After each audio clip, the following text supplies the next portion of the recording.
Fakta Kimberly Ryder yang digosipkan dekat dengan Baim Wong. Artis peran Kimberly Ryder menjelaskan soal kabar dirinya yang disebut sedang dekat dengan Baim Wong. Kimberly Ryder menjelaskan bahwa saat ini memang sedang ada pekerjaan yang dilakukan bersama Baim Wong.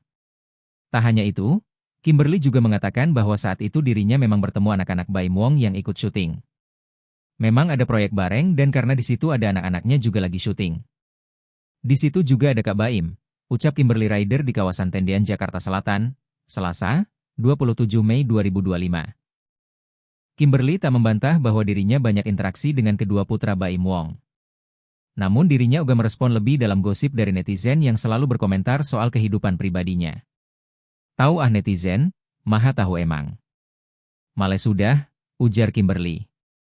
Sekedar informasi, belakangan ini Kimberly Ryder dan Baim Wong digosipkan menjalin kedekatan, setelah keduanya sama-sama bercerai dari pasangan sebelumnya.